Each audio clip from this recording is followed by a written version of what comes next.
சித்தருக்கெல்லாம் சித்தர் சிவனே போற்றி.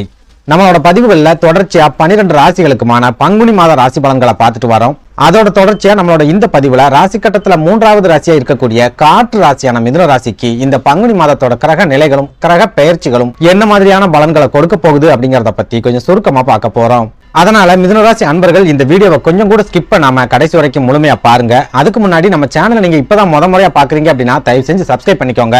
வீடியோ பிடிச்சிருந்தா மறக்காம அந்த லைக் பட்டனையும் தட்டி விட்டுருங்க. அதை விட முக்கியமா உங்களை மாதிரியே போராட்டமான ஒரு வாழ்க்கையை வாழ்ந்துட்டு வரக்கூடிய மிதுனராசிக்காரங்க உங்க நட்பு வட்டாரத்திலேயோ அல்லது சொந்த பந்தத்திலேயோ இருக்காங்க அப்படின்னா அவங்களுக்கு இந்த வீடியோவை மறக்காம ஷேர் பண்ணி விட்டுருங்க. மிதுனராசியை பொறுத்த வரைக்கும் கடந்த மாதம் இவங்களுக்கு பெரிய அளவுக்கான நெருக்கடிகளையோ அல்லது பெரிய அளவுக்கான போராட்டங்களையோ கொடுக்கல அப்படின்னாலும் நிறைய செலவுகளை கொடுத்திருக்கு அப்படின்னு சொல்லலாம். அதாவது கடந்த மாசத்துல மிதுனராசிக்காரங்களோட கைகளுக்கு ரொம்ப பெரிய போராட்டத்துக்கு அப்புறமா தான் பணம் கிடைச்சிருக்கும்.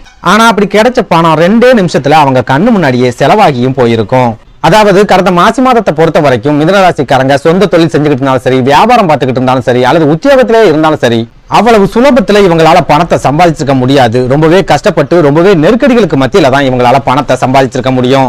ஆனா அப்படி பலவிதமான நெருக்கடிகளை தாண்டி சம்பாதிச்ச பணம் எந்த வகையிலையும் பிரயோஜனம் இல்லாம விரைய செலவுகளா இவங்க கண்ணு முன்னாடியே கரைஞ்சு போயிருக்கும். அதே போல பெரும்பாலான மிதுனராசி அன்பர்களுக்கு அளவுக்கு அதிகமான சோம்பேறித்தனத்தை ஏற்படுத்தின ஒரு மாதமாகவும் கடந்த மாதம் இருந்திருக்கு அப்படின்னு சொல்லலாம். அதாவது கடந்த மாசத்துல இவங்க பெரிய அளவுல சுறுசுறுப்பு அப்படிங்கிறது இல்லாம இருந்திருப்பாங்க. வீட்டுல இருக்கிறவங்க கட்டாயப்படுத்தி தான் இவங்க வேலைகளுக்கே போயிருப்பாங்க.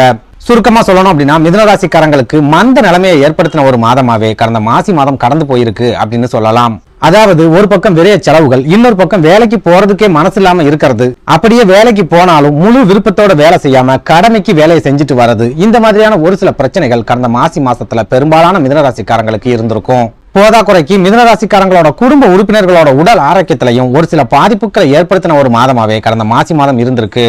அதுலயும் முக்கியமா நீங்க திருமணமானவங்களா இருக்கீங்க அப்படின்னா கண்டிப்பா உங்க குழந்தைகளோட உடல் ஆரோக்கியத்துல ஒரு சில தொடர்ச்சியான பாதிப்புகள் அப்படிங்கிறது கடந்த மாசத்துல ஏற்பட்டிருக்கும். இப்படி குழந்தைகளோட உடல் ஆரோக்கியத்துல ஏற்படக்கூடிய பாதிப்புகளால மருத்துவம் சம்பந்தமான விரைய செலவுகளையும் கடந்த மாசத்துல மிதுனராசிக்காரங்க சந்திச்சிருப்பாங்க.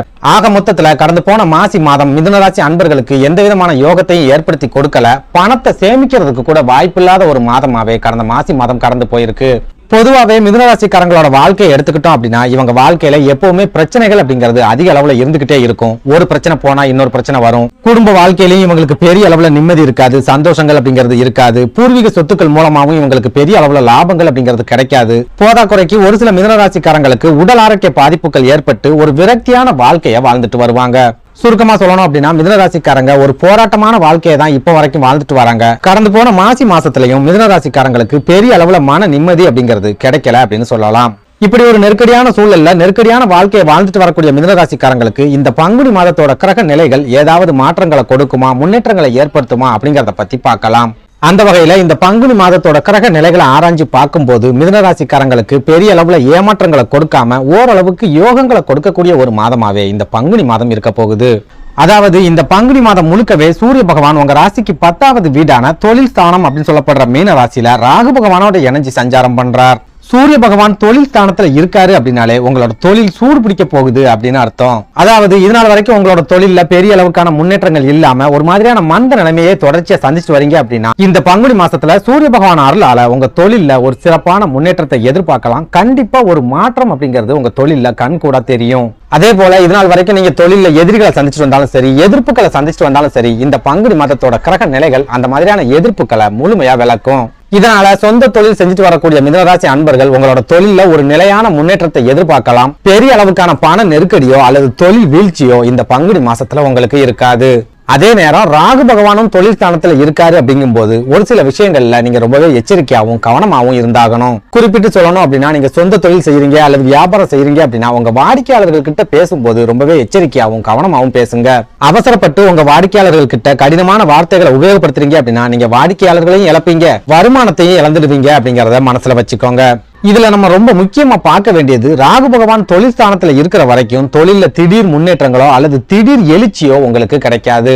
இதனால தொழில ஒரே மாசத்துல முன்னேறிடலாம், ஒரே வருஷத்துல பணக்காரனா மாறிடலாம் அப்படின்னு நீங்க கனவு கண்டீங்கன்னா அந்த கனவு பகல் கனவாவே போயிடும். சுருக்கமா சொல்லணும் அப்படின்னா மிதுனராசிக்காரங்க தொழில் சம்பந்தமா பெரிய அளவுல எதிர்பார்ப்புகளை வளர்த்துக்காதீங்க. ஏன்னா நீங்க எதிர்பார்க்கக்கூடிய அளவுக்கு பெரிய அளவுல வருமானம் அப்படிங்கிறது தொழில இருந்து உங்களுக்கு கிடைக்காது. அதே போல சூரியனும் ராகுவும் இணைஞ்சு தொழில் ஸ்தானத்துல இருக்கிறதால உத்தியோகத்துல இருக்கிற மிதுனராசி அன்பர்களுக்கு இந்த வேலையை விட்டுட்டு வேற வேலைகளுக்கு போயிடலாமா அப்படிங்கிற ஒரு எண்ணம் இந்த மாதம் முழுக்கவே இருந்துகிட்டு இருக்கும். இன்னும் சொல்ல போனா உத்தியோகத்துல இருக்கிறவங்களுக்கு வேலை பார்க்குற இடத்துல ஏதாவது ஒரு வகையில நெருக்கடிகள் அப்படிங்கிறது தொடர்ச்சியா இருந்துகிட்டே இருக்கும். ஒன்னு மேல் அதிகாரிகள் மூலமா நெருக்கடிகள் இருக்கும், அப்படி இல்லைன்னா கூட வேலை பார்க்குறவங்க மூலமா நெருக்கடிகள் ஏற்பட்டுக்கிட்டே இருக்கும். இதனாலேயே இந்த வேலையை விட்டுட்டு வேற வேலைகளுக்கு போயிடலாமா அப்படிங்கிற எண்ணம் இந்த மாசத்துல கண்டிப்பா மிதுனராசிக்காரங்களுக்கு ஏற்படும். இது கூடவே ஒரு சில மிதுனராசிக்காரங்களுக்கு சொந்தமா தொழில் ஆரம்பிக்கலாமா அப்படிங்கிற எண்ணமும், இன்னும் ஒரு சில மிதுனராசிக்காரங்களுக்கு சொந்தமா தொழில் ஆரம்பிக்கக்கூடிய வாய்ப்புகளும் கிடைக்கக்கூடிய மாதமா இந்த பங்குனி மாதம் இருக்க போகுது. அடுத்ததா இந்த பங்குனி மாசத்துல சுக்கிர பகவானும் செவ்வாய் பகவானும் சனி பகவானோட இணைஞ்சி பாக்கியஸ்தானம் அப்படின்னு சொல்லப்படுற கும்பராசியில சஞ்சாரம் பண்றாங்க. இந்த கிரக சேர்க்கை மிதுனராசி அன்பர்களுக்கு ஒரு சில அற்புதமான யோக பலன்களை ஏற்படுத்தி கொடுக்க போகுது. குறிப்பா செவ்வாய் பகவான் பாக்கியஸ்தானத்துல இருக்காரு அப்படின்னாலே சகோதரர்கள் மூலமாவோ அல்லது நண்பர்கள் மூலமாவோ ஏதாவது ஒரு வகையில உதவி உங்களுக்கு கிடைக்க போகுது அப்படின்னு அர்த்தம். குறிப்பிட்டு சொல்லணும் அப்படின்னா நீங்க சொந்தமா தொழில் ஆரம்பிக்கணும் அப்படின்னு நினைக்கிறீங்கன்னா உங்க நண்பர்கள் கிட்ட இருந்து உங்களுக்கு சிறப்பான ஆதரவும் ஒரு சில உதவிகளும் கட்டாயமா கிடைக்கும். கூடவே உங்களோட சகோதரர்கள் மூலமாகவும் உங்க முயற்சிகளுக்கு ஒரு சில உதவிகள் கிடைக்கக்கூடிய காலகட்டமா இந்த பங்குனி மாதம் இருக்கும். அதே போல சகோதரக்காரங்களான செவ்வாய் பகவான் பாகிஸ்தானத்துல இருக்காரு அப்படின்னாலே உங்க சகோதர சகோதரிகளுக்கு திருமண வாய்ப்புகளை ஏற்படுத்தி கொடுக்க போறார் அப்படின்னு அர்த்தம். இதனால மிதுனராசிக்காரங்க உங்க சகோதர சகோதரிகளோட திருமணம் சம்பந்தமா ஏதாவது முடிவுகளை எடுக்கிறீங்க அப்படின்னா இந்த பங்குனி மாசத்துல உங்களுக்கு சிறப்பான முன்னேற்றங்கள் அப்படிங்கிறது கிடைக்கும். அதே நேரம் சனி மற்றும் செவ்வாய் பகவானோட இணைஞ்சி சுக்கிர பகவானும் பாகிஸ்தானத்துல அமர்ந்திருக்கார். இந்த அமைப்பு வீடு வாங்கக்கூடிய யோகங்களை ஏற்படுத்தி கொடுக்கும், நிலங்கள் வாங்கக்கூடிய யோகங்களை ஏற்படுத்தி கொடுக்கும், ஒரு சிலருக்கு வாகனங்கள் வாங்கக்கூடிய யோகத்தையும் இந்த சுக்கிரன் செவ்வாய் சேர்க்கை ஏற்படுத்தி கொடுக்கும். பொதுவா சுக்கிரனும் செவ்வாயும் ஒரு ராசியில இணைறாங்க அப்படின்னாலே சுக்கிர மங்கள யோகம் அப்படிங்கிற அருமையான ராஜ யோகம் அந்த ராசியில உருவாகும். அப்படி பார்க்கும்போது இந்த பங்குனி மாசத்துல மிதுன ராசிக்கு யோக ஸ்தானம் அப்படின்னு சொல்லப்படுற கும்ப ராசியில சுக்கிர மங்கள யோகம் உருவாகுது.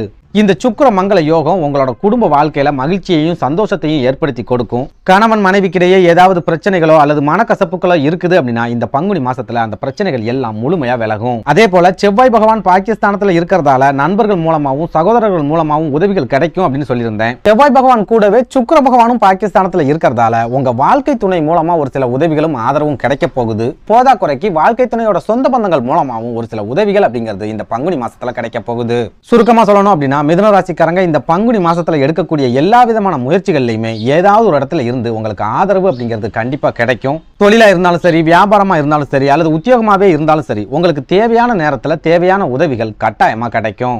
அதே சமயம் கேது பகவான் உங்க ராசிக்கு 4வது வீடான சுகஸ்தானம் அப்படின்னு சொல்லப்படுற கன்னி ராசியில இருக்கிறதால இந்த பங்குனி மாசத்துல மிதுன ராசி அன்பர்கள் நிறைய அலைச்சல்களை சந்திக்க போறீங்க. குறிப்பிட்டு சொல்லணும் அப்படின்னா எந்த காரியமா இருந்தாலும் சரி ரொம்ப அதிகப்படியான அலைச்சல்களை இந்த பங்குனி மாசத்துல நீங்க சந்திப்பீங்க. எடுத்தோம் முடிச்சோம் அப்படின்னு எந்த காரியத்தையும் ரொம்ப சுலபமா உங்களால முடிக்கவே முடியாது. பெரிய அளவிலான இழுபறிகள் அப்படிங்கிறது எல்லா வகையிலுமே உங்களுக்கு இருந்துகிட்டே இருக்கும். இதனால மிதுனராசி அன்பர்கள் இந்த பங்குனி மாசத்துல எந்த காரியத்துல இறங்கினாலும் சரி, சரியா திட்டம் போட்டு அதுக்கப்புறமா இறங்குங்க. நன்றி, வணக்கம்.